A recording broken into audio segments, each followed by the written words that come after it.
المفروض اللي منتخبنا النهارده كان بيلعب مع زامبيا، والمفروض اللي انا اطلع اتكلم على الماتش وبصفة اللي انا بتكلم فيها، اجي اقول لك يلا بينا نتكلموا على ماتش زامبيا ومصر ونقاط الضعف ونقاط القوة والكلام ده كله. فالمفروض ده اللي انا كنت اطلع اتكلم عليه ويلا ونقعد نهبده مع بعضينا، وانا اقول كلمة وانت تقول كلمة وبس كده. بس بصراحة أنا كنت مستني حاجة تانية من الماتش يعني. كنت مستنيها ما لقيتهاش من منتخبنا. بس هو الحمد لله منتخب الجزائر فرحنا وعملها. يعني أنا كنت مستني دعم فلسطين، نطلع نقولوا كلمتين. مش هنبقوا مثلا ما عندناش قوة وما عندناش حتى حاجة تفرحنا. أفرح اللي بلدي منتخب بلدي بيدعمه. في رجالة كتير بتدعم فلسطين من منتخبنا. بس كان نفسي الاقي موقف قوي من موحد، يعني مثلا نازلين لابسين تيشيرتات فلسطين.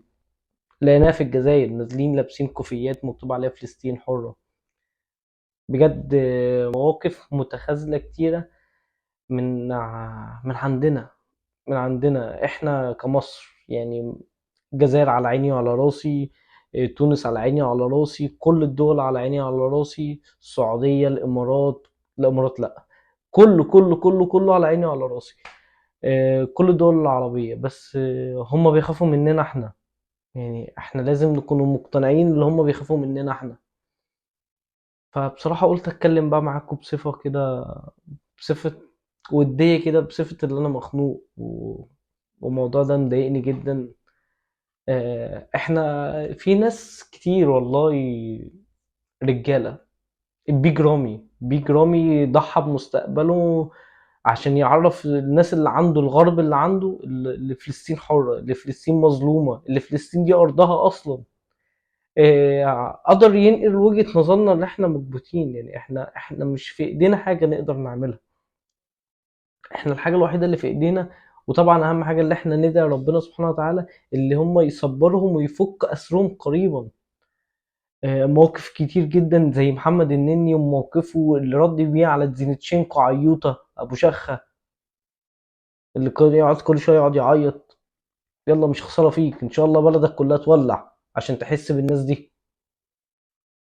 تعالى بقى في المواقف بتاعت النني لما رد عليه. الموقف في الدوري الانجليزي كله اتغير، بيقول لك كانوا هيدعموا في الملعب ويمبلي، كانوا هيدعموا اسرائيل بسبب موقف محمد النني. فهم دلوقتي مش هيدعموا اسرائيل، مش هيقدروا يدعموا اسرائيل عشان بقى في قوة متوازنة.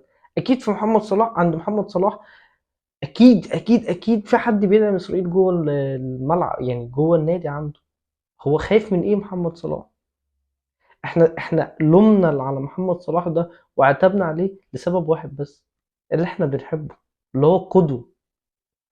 بس هو في المواقف دي احنا كمصريين ما عندناش غير قدوة واحد. هو صاحب المبدأ وصاحب الموقف ومش بيستنى حد يقول له يعمل اي حاجة. هو محمد ابو تريكة، اعظم لاعب في تاريخ مصر وتاريخ الوطن العربي كله. محمد ابو تريكة ما فكرش حتى يستنى يشوف الرأي العام ايه، نزل على طول واتكلم. فهو في الاخر كده اللي المفروض انا كنت طالع اعمل تحليل على مباراة مصر وزامبيا، واقول نقاط الضعف، واقول اللي احنا ما كناش عارفين نلعب الكورة، واللي احنا عندنا ميس باص كتير، واللي احنا خلاص يعني. بس للأسف ما فيش اي حاجة قدمناها. وبصراحة بنشكر جدا جدا جدا جمهور الجزائر ولاعيبة الجزائر وإدارة الجزائر واتحاد الكرة في الجزائر. الرجالة اللي بجد، الرجالة اللي بجد اللي ما خافتش من أي حاجة وقدمت المفيد. اتمنى يكون موقفنا احسن من كده، واقسم بالله الواحد بقى مكبوت، يعني مكبوت بمعنى كلمة مكبوت، مخنوق، مش في ايده حاجة.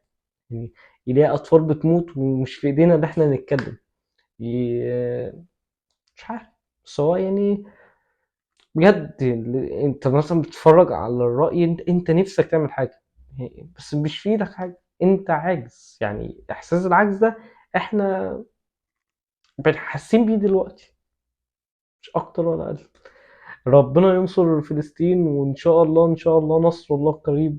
وما تنساش تصلي على النبي.